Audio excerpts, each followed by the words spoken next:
Vamos avançar um pouco mais sobre os nossos vídeos e aulas sobre ACT e agora vamos falar sobre sofrimento primário e secundário.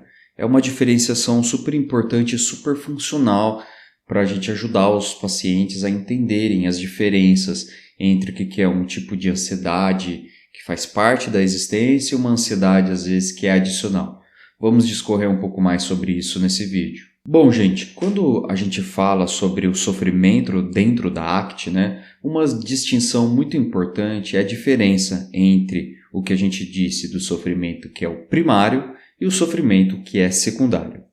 E entender isso muda muito, E muda a nossa capacidade e entendimento de entender como que a forma como a gente enxerga o sofrimento tem diferença na maneira como a gente vai lidar com a nossa experiência humana. Bom, mas então vamos começar a fazer essas definições, do que é um sofrimento e do que é o outro. Bom, o sofrimento primário é aquele que faz parte inevitavelmente da vida. Seria a dor emocional, as perdas, o medo, a tristeza, o luto, a frustração, a rejeição, a insegurança. Tudo isso faz parte da experiência de estar vivo. Não existe alguém na Terra, independente da situação econômica, da situação psicológica, não existe alguém que não passe por todas essas palavras, por todas essas experiências, por todas essas dores. Faz parte, é constituinte da experiência da natureza humana. Em algum momento, todas as pessoas, então, vão entrar em contato com essas situações difíceis e desconfortáveis. Não existe a vida completamente livre da dor, livre do sofrimento. Uma das propostas centrais aqui da ACT é justamente reconhecer essa realidade. Que em vez de a gente ficar sustentando uma ideia de que o sofrimento pode ser totalmente eliminado, a gente já contempla a sua natureza primária e secundária. De que existe sim uma diferenciação entre uma ansiedade e uma outra ansiedade. Algo que é evitável e algo que é inevitável. Então aqui a gente já começa a ir para uma direção certa sobre um alinhamento com a realidade. E aí que entra a segunda camada do sofrimento, que muitas vezes acaba sendo ainda mais intensa do que a própria dor inicial, Como se fosse a alergia, a infecção. Eu acho que essa é uma metáfora muito boa, nunca tinha parado para reparar. Mas é como se existisse algo que é a ferida e algo que é o adicional, se dependendo da maneira como a gente cuida, como a gente lava, gera uma infecção. Essa infecção, vamos dizer, algo que é adicional, que daria para ser evitado, é o sofrimento secundário. Então vamos discorrer um pouco mais. O sofrimento secundário, ele surge da forma como a pessoa reage à própria dor. Então surge da luta constante para evitar, para controlar, negar ou eliminar essas experiências internas difíceis. Então, vamos dizer, essa energia que vai de aversão em relação ao sofrimento primário. Então, por exemplo, sentir ansiedade diante de uma situação importante pode ser algo muito natural.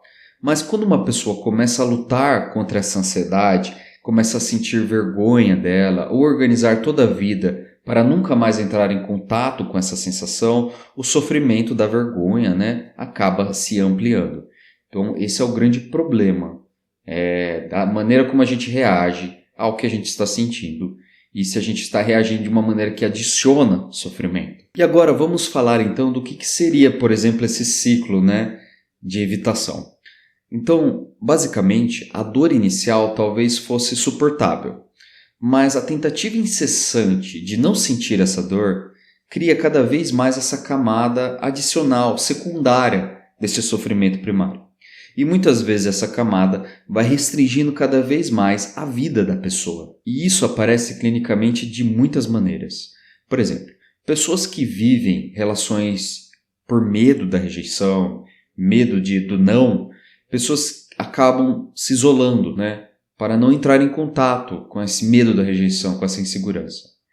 E acabam até colocando uma falsa ideia de autoestima ou autoconfiança nisso tudo.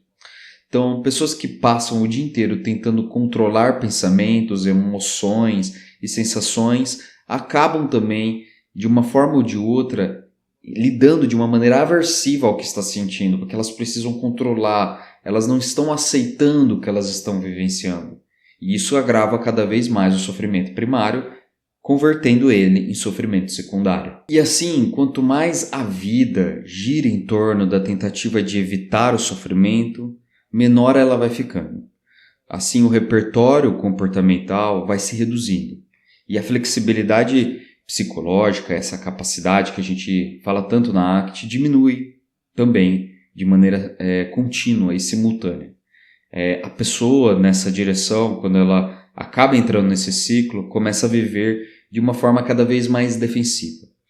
Então, queira ou não, o sofrimento secundário ele é produto da defesa, do excesso de defesa, do medo, da insegurança. É um pouco aquelas frases do Star Wars, né? Do lado negro da força, que ele diz que a raiva leva ao medo e o medo leva ao lado negro da força. Então, basicamente, essas emoções criam condições da aversão e a aversão cria o sofrimento secundário. E na ACT, isso não significa necessariamente que a dor não importa ou que a pessoa deve simplesmente aceitar tudo passivamente, né? O ponto aqui é outro. Na verdade, o ponto é conseguir perceber que a luta constante contra a experiência interna pode acabar produzindo ainda mais sofrimento. E isso tudo exige uma mudança importante de perspectiva. Por que, André? Porque exatamente muitas pessoas chegam à terapia acreditando que o objetivo delas ali é eliminar completamente emoções difíceis. Como se a saúde psicológica significasse nunca mais sentir medo, tristeza, angústia. Como se a paisagem ideal a ser acessada fosse, por exemplo, uma timeline, né, do Instagram, tudo perfeito, tudo bonito, não tem problema. E isso tudo vai criando uma grande ilusão na mente. E aí que é a proposta da ACT, que é totalmente diferente. Ela surge que o sofrimento não está apenas na presença da dor, mas na rigidez da relação que estabelece com a dor. A rigidez no sentido da forma de resposta, da forma como se lida. Rigidez do modelo cognitivo da pessoa. Então, para a gente finalizar esse vídeo, essa aula, vamos fazer uma síntese. A ideia é que quando uma pessoa começa a abandonar essa guerra constante contra a própria experiência interna, algo começa a mudar. E é aí que entra a terapia, né? A mudança terapêutica. Não necessariamente porque a dor desapareceu imediatamente, mas porque ela deixa de ocupar todo o espaço da vida. Isso tudo vai abrindo caminhos, né, para uma relação cada vez mais flexível com a experiência, com os pensamentos, com as emoções, com a realidade, né? Uma relação que as emoções difíceis elas podem coexistir com as emoções agradáveis. E a partir disso a gente poder conseguir ter um direcionamento melhor das nossas escolhas, dos comportamentos, das direções, né, dos valores e dos compromissos que vamos nos engajar, né, na nossa vida, na nossa rotina. Então, é uma relação de amizade, de coexistência da dor consigo mesmo, da dor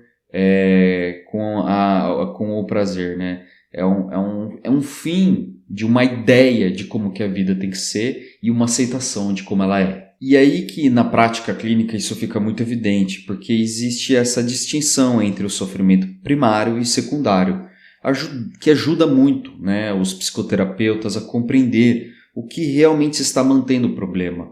Na hora, sim, em que está escutando o relato, já fazer essa identificação. Opa, isso aqui é primário ou é secundário? E muitas vezes não é apenas a dor inicial, mas é todo o esforço organizado para não entrar em contato com essa dor. Talvez a síntese mais importante dessa aula seja essa.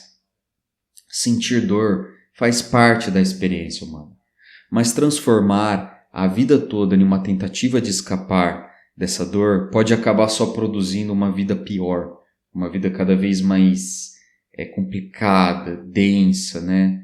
E é justamente nesse ponto que a ACT abre essa luz, né, esse espaço, para uma nova forma de viver, uma forma mais consciente, mais singela, mais autêntica, com a própria natureza humana e com a própria existência humana na Terra.